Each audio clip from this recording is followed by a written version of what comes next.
Hi, ಎಲ್ರಿಗೂ ನಮಸ್ಕಾರ. ಈಗ ಒಂದು ವಾರದಿಂದ ನಡೀತಿರುವಂತ ಒಂದು ಇಶ್ಯೂ, ನನ್ನ ಮೇಲೆ ಬಂದಂತ 2 ಅಲಿಗೇಷನ್ ಬಗ್ಗೆ ನಾನು ಮಾತಾಡಬೇಕು ಅಂತ ಅನಿಸ್ತು. ಅದಕ್ಕೆ ಈ video. First I start with Sanju with Geetha 2. ನನ್ನ ತಂಡ ನಿರ್ಮಾಪಕರು, ನಿರ್ದೇಶಕರು ಹಾಗೆ ಹೀರೋ 3 ಜನ ಕೂಡ ಇತ್ತೀಚೆಗೆ ಹಲವಾರು ಪ್ರೆಸ್ ಮೀಟ್ಸ್ ಆಗಿರ್ಬೋದು, ಇಲ್ಲ 1-to-1 ಮೀಡಿಯಾ ಇಂಟರಾಕ್ಷನ್ ನಲ್ಲಿ ಒಂದಷ್ಟು ವಿಷಯಗಳನ್ನ ನನ್ನ ಬಗ್ಗೆ ಮಾತಾಡಿದ್ದಾರೆ.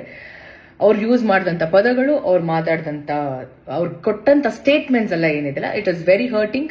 I am very hurt. ನಂಗೆ ತುಂಬಾನೇ ಬೇಜಾರಾಗಿದೆ ಅಂಡ್ ವೆರಿ ಡಿಸಪಾಯಿಂಟಿಂಗ್. ಅಂಡ್ ಅದು ನನ್ನ ಅಕ್ಸೆಪ್ಟೇ ಮಾಡ್ಕೊಳಕ್ಕಾಗದಿರುವಂತ ಒಂದು ವಿಚಾರ. ನಾನು ನಿಮ್ಗೆಲ್ರಿಗೂ ಒಂದು ಪ್ರಶ್ನೆ, ಅವ್ರ 3 ಜನಕ್ಕೆ ಪ್ರಶ್ನೆ ಇಲ್ಲ, ನಿಮ್ಗಳಿಗೆ ಪ್ರಶ್ನೆ ಒಂದು. ಇದೇ ತಂಡ ಜೊತೆ ನಾನು ಸಿನಿಮಾ ಮಾಡಿರ್ತೀನಿ 1.25 ವರ್ಷ. ಸಿನಿಮಾ ರಿಲೀಸ್ ಆಗುತ್ತೆ Jan 17th ರಿಲೀಸ್ ಆಗುತ್ತೆ, ಫಸ್ಟ್ ರಿಲೀಸ್ ಆಗುತ್ತೆ. ಹಲವಾರು press meets, multiple press meets and 1-to-1 interaction with media ಜೊತೆನೂ ನಡೆಯುತ್ತೆ. ಎಲ್ಲ ವೇದಿಕೆಗಳಲ್ಲಿ ನನ್ನ ಬಗ್ಗೆ ತುಂಬಾ ಒಳ್ಳೆ ಮಾತಾಡ್ತಾರೆ, ಒಳ್ಳೊಳ್ಳೆ ಕಾಂಪ್ಲಿಮೆಂಟ್ ಸಿಗುತ್ತೆ, ಅಪ್ರಿಸಿಯೇಷನ್ ಸಿಗುತ್ತೆ ನನ್ನ ಪರ್ಫಾರ್ಮೆನ್ಸ್ಗೆ, ನನ್ನ ಕಮಿಟ್ಮೆಂಟ್ ಟುವರ್ಡ್ಸ್ ವರ್ಕ್. ಇಲ್ಲ ನನ್ನ ತಂಡನೇ ಹೇಳಿದೆ ನನಗೆ, ಯು ಆರ್ ವೆರಿ ಸಪೋರ್ಟಿವ್, ತುಂಬಾ ಥ್ಯಾಂಕ್ಸ್ ನಮ್ಮ ಟೀಮ್ ಜೊತೆ ನೀವು ನಿಂತ್ಕೊಂಡಿದ್ದಕ್ಕೆ ಸಿನಿಮಾ ಪ್ರಮೋಷನಲ್ ಆಕ್ಟಿವಿಟೀಸ್ ಅಲ್ಲಿ ಅಂತ ಹೇಳ್ತಾರೆ. ಆದ್ರೆ ಅದೇ ನನ್ನ ತಂಡ ಇವತ್ತು ನನ್ನ ಬಗ್ಗೆ ತುಂಬಾ ಕೆಟ್ಟದಾಗಿ ಮಾತಾಡ್ತಿದೆ. ನನ್ಗೆ ಇಲ್ಲಿ ಒಂದು ಕನ್ಫ್ಯೂಷನ್ ಇದೆ. ನನಗೆ ನನ್ನ ಪ್ರೆಸೆನ್ಸ್ ಅಲ್ಲಿ ಇದೇ ಮಾಧ್ಯಮದವರ ಮುಂದೆ ಈ ಮಾತನ್ನ ಅವತ್ತೇ ಆಡ್ಬೇಕಿತ್ತು. ಯಾಕೆ ಆಡ್ಲಿಲ್ಲ? ಯಾಕೆ ಅಷ್ಟು ಹೊಗಳಿದ್ರು? ಈಗ ಯಾಕೆ ಹಿಂಗ್ ಮಾತಾಡ್ತಿದ್ದಾರೆ? ವೈ? ನನಗೆ ಹೇಳ್ತಾರೆ ಸುಳ್ಳು ನಾಟಕ. ಇಲ್ಲಿ ಸುಳ್ಳು ಹೇಳ್ತಿರೋರು ಯಾರು? ನಾಟಕ ಮಾಡ್ತಿರೋರು ಯಾರು? ನಾವು ಒಂದು ವಿಷಯ ಶೇರ್ ಮಾಡ್ಕೊಳಕ್ ಇಷ್ಟಪಡ್ತೀನಿ. ಸಂಜು ವಿತ್ ಗೀತಾ 2 ಸಿನಿಮಾ ನನ್ನ ಶೂಟಿಂಗ್ ನಡೀತಿರುತ್ತೆ. ನನ್ನ ಇನ್ನೊಂದು ಸಿನಿಮಾ ರಿಲೀಸ್ಗೆ ರೆಡಿ ಇರುತ್ತೆ. ನನ್ನ ಇಡೀ ಚಿತ್ರತಂಡ ಪ್ರಮೋಷನಲ್ ಆಕ್ಟಿವಿಟೀಸ್ ಅಲ್ಲಿ ಇನ್ವಾಲ್ವ್ ಆಗಿರ್ತಾರೆ. ಪ್ರತಿಯೊಬ್ರು, ನನ್ನ ಪ್ರೊಡ್ಯೂಸರ್ ಆಗಿರ್ಬೋದು, ನನ್ನ ಡೈರೆಕ್ಟರ್ ಆಗಿರ್ಬೋದು, ನನಗೆ ಕಾಲ್ ಮಾಡ್ತಿರ್ತಾರೆ, ನನ್ನ ಮ್ಯಾನೇಜರ್ಗಳು ಕಾಲ್ ಮಾಡ್ತಿರ್ತಾರೆ, ಒಂದು ದಿನ ಪ್ರಮೋಷನ್ಗೆ ನಮಗೆ ಟೈಮ್ ಕೊಡಿ ಅಂತ. ನಾನು ನಾಕ್ಷಿಕ ಸರ್ಗೆ ಅಂಡ್ ಕಿಟ್ಟಿ ಅವ್ರಿಗೆ, ಹಾಗೆ ನನ್ನ ಆಕ್ಚುಲಿ ನಾನು to be very honest producer ಒಟ್ಟಿಗೆ ನಾನು ಮಾತೇ ಆಡ್ತಿರ್ಲಿಲ್ಲ, ಇವರಿಬ್ಬರ ಜೊತೆ ಕೋಆರ್ಡಿನೇಟ್ ಮಾಡ್ತಿದ್ದೆ. ಒಂದು ದಿನ ನನಗೆ ನನ್ನ ಟೀಮ್ ಜೊತೆ ಪ್ರಮೋಷನ್ಗೆ ಹೋಗಕ್ ಬಿಡ್ಲಿಲ್ಲ. ವೆರಿ ಆನೆಸ್ಟ್ ಆಗಿ ಹೇಳ್ತಿದ್ದೀನಿ, ಹೋಗೋದಕ್ಕೆ ಬಿಡ್ಲಿಲ್ಲ. ಯಾಕೆ? ಆ ಪ್ರೊಡ್ಯೂಸರ್ ದುಡ್ಡಲ್ವಾ? ಅವ್ರದ್ದು ಸಿನಿಮಾ ಮಾಡಿದ್ದಾರೆ, ಲೇಡಿ ಪ್ರೊಡ್ಯೂಸರ್. ಯಾಕೆ? ಅವ್ರದ್ದು ದುಡ್ಡಲ್ವಾ? ಅವ್ರದ್ದು ಸಿನಿಮಾ ಅಲ್ವಾ? ಒಂದು ದಿನ ಕಳಿಸ್ಲಿಲ್ಲ ನನ್ನ. ಇವತ್ತು ಹೇಳ್ತಾರೆ ಪ್ರಮೋಷನ್ಗೆ ಬರ್ತಿಲ್ಲ ಅಂತ.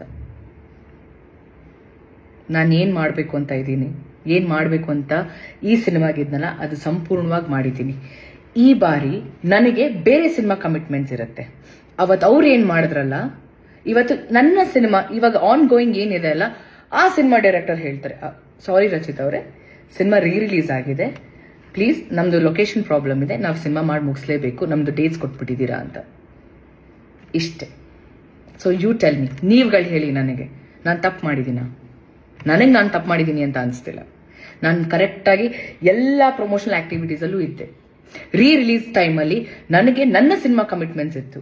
ಅದಕ್ಕೋಸ್ಕರ ಒಂದು ನನ್ನ ಕಡೆಯಿಂದ ಕಾನ್ಸ್ಟೆಂಟ್ ಆಗಿ ಪ್ರತಿದಿನ ನಾನು ಸ್ಟೋರಿ ಹಾಕ್ತಿದ್ದೆ, ರೀಲ್ ಕೂಡ ಮಾಡಿದ್ದೀನಿ. ನಾನು ಒಂದು ರೀಲ್ ಅಲ್ಲಿ ನಾನು ಅಪ್ಡೇಟ್ ಮಾಡಿದ್ದೀನಿ, ಈ ತರ ರಿಲೀಸ್ ಆಗ್ತಿದೆ ಅಂತ. ಲಾಸ್ಟ್ ಮಿನಿಟ್ ಅಲ್ಲಿ ಸ್ಕೆಡ್ಯೂಲ್ ಚೇಂಜ್ ಆಗಿರುತ್ತೆ, ಟೈಮ್ ಚೇಂಜ್ ಆಗಿರುತ್ತೆ, ಇವತ್ತಿರಲ್ಲ, ಇವತ್ತು ಪ್ರೀ ರಿಲೀಸ್ ಇರುತ್ತೆ, ಇವತ್ತು ಇಟ್ಕೊಂಡಿರ್ತಾರೆ ದಿನ, ಇಲ್ಲ ಸಾರಿ ಪೋಸ್ಟ್ಪೋನ್ ಆಯ್ತು, ಇಲ್ಲ ಪ್ರೀಪೋನ್ ಆಯ್ತು ಅಂತ ಹೇಳ್ತಾರೆ. ಇದಕ್ಕೆ ನಾನು ಹೊಣೆನಾ? ಅದಕ್ಕೆ ಐ ಡೋಂಟ್ ನೋ. ಇದಕ್ಕೆ ನಾನು ಏನು ಹೇಳಬೇಕು ಅಂತ ನಂಗೆ ಗೊತ್ತಿಲ್ಲ. ಅದಕ್ಕೆ ಹೇಳಿದ್, ನಾನು ನಿಮಗೆ ಬಿಡ್ತೀನಿ, ನೀವೇ ಡಿಸೈಡ್ ಮಾಡಿ. ನನ್ನ ಮೇಲೆ ಸುಳ್ಳು, ನಾನು ನಾಟಕ. ಇಲ್ಲಿ ಯಾರು ಸುಳ್ಳು ಹೇಳ್ತಿದ್ದಾರೆ, ಯಾರು ನಾಟಕ ಮಾಡ್ತಿದ್ದಾರೆ ನನಗಂತೂ ಗೊತ್ತಿಲ್ಲ. ಅದನ್ನ ನೀವುಗಳು ಡಿಸೈಡ್ ಮಾಡಬೇಕು. ಸೆಕೆಂಡ್ ಅಲಿಗೇಷನ್, ಸಿನಿಮಾ ದುಡ್ಡು ತಗೊಂಡು ನಾನು ಡೇಟ್ಸ್ ಕೊಟ್ಟಿಲ್ಲ ಅಂತ. ಈ ಒಂದು ವಿಷಯದ ಬಗ್ಗೆ ನಾನು ಮಾತಾಡೋ ಹಾಗಿಲ್ಲ. ಯಾಕೆ ಅಂದ್ರೆ ಈ ವಿಷಯನ ಹ್ಯಾಂಡಲ್ ಮಾಡ್ತಿರೋದು ಸಾರಾ ಗೋವಿಂದ್ ಸರ್. ಅವರ ಫಿಲ್ಮ್ ಚೇಂಬರ್ಗೆ ಹೋಗಿದೆ ಈ ವಿಷಯ. ಸಾರಾ ಗೋವಿಂದ್ ಸರ್ ಹ್ಯಾಂಡಲ್ ಮಾಡ್ತಿದ್ದಾರೆ, ಅವ್ರು ಇನಿಷಿಯೇಟಿವ್ ತಗೊಂಡಿದ್ದಾರೆ. ಸೊ ಅವ್ರು ಹೇಳಿರುವಂತ ವಿಷಯ ನಾನು ಹೇಳೋವರೆಗೂ ನೀವು ಇದ್ರ ಬಗ್ಗೆ ಮಾತಾಡೋ ಹಾಗಿಲ್ಲ ಅಂತ.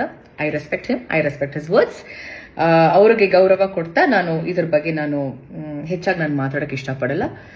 ಅದಾದ್ಮೇಲೆ ನನ್ನ ಒಂದು ಸಿನ್ಸಿಯರ್ ರಿಕ್ವೆಸ್ಟ್, ಈ ಒಂದು ವಿಚಾರ ಅಂದ್ರೆ ಸೆಕೆಂಡ್ ಸಾರಾ ಗೋವಿಂದ್ ಸರ್ ಏನ್ ಹ್ಯಾಂಡಲ್ ಮಾಡ್ತೀರಾ ಆ ವಿಚಾರದ ಬಗ್ಗೆ ಯಾರು ಮಾತಾಡೋದು ಬೇಡ ಅಂತ ನನ್ನ ಒಂದು ಮನವಿ. ಹಾ, ಸೊ ಇಷ್ಟು ವಿಚಾರಗಳನ್ನ ನಾನು ನಿಮ್ಮ ಹತ್ರ ಎಲ್ಲ ಹೇಳ್ಕೋಬೇಕು ಅಂತ ಅನಿಸ್ತು. ಅದಕ್ಕೆ ಈ ಒಂದು ವಿಡಿಯೋ. ನಾನು ತಪ್ಪು ಅಂತ ಮಾಡಿದ್ರೆ ಚಿಕ್ಕ ಮಕ್ಳು ಕಾಲ್ಗೂ ಬೀಳೋಳು ನಾನು. ನಂದು ತಪ್ಪಿದೆ ಅಂತ ಅಂದ್ರೆ, ನಾನು ತಪ್ಪು ಮಾಡಿಲ್ಲ ಅಂತ ಆದ್ರೆ ದೇವರೇ ಬಂದು ಮುಂದೆ ನಿಂತ್ಕೊಂಡ್ರು ನಾನು ಸಾರಿ ಕೇಳೋಳೆ. 100% ನಾನು ಸಾರಿ ಕೇಳೋಳೆ ಅಲ್ಲ. ಯಾರಿಗಾದ್ರೂ ನನ್ನ ಅಭಿಮಾನಿಗಳಿಗೆ ಏನಾದರೂ ಹರ್ಟ್ ಆಗಿದ್ರೆ, ನಾನು ಯಾವತ್ತೂ ಹರ್ಟ್ ಮಾಡಿಲ್ಲ ಅಂತ ಅನ್ಕೊಂಡಿದ್ದೀನಿ ನಾನು, ಬಟ್ ಸ್ಟಿಲ್ ಹರ್ಟ್ ಆಗಿದ್ರೆ ನನ್ನ ಕ್ಷಮೆ ನಿಮಗೆ, ನನ್ನ ಸಾರಿ ನಿಮಗೆ ನನ್ನ ಅಭಿಮಾನಿಗಳಿಗೆ, ಬೇರೆಯವ್ರಿಗಲ್ಲ. ನಿಮ್ಮ ಪ್ರೀತಿ, ನಿಮ್ಮ ಆಶೀರ್ವಾದ ನನ್ನ ಮೇಲೆ ಹೀಗೆ ಇರಲಿ. ಐ ನೋ ಏನೇ ಸಿಚುವೇಶನ್ ಬಂದ್ರೂ ನೀವೆಲ್ಲರೂ ನನ್ನ ಜೊತೆ ಇರ್ತೀರಾ ಅಂತ. And all I can say is thank you. And I love you all. Thank you.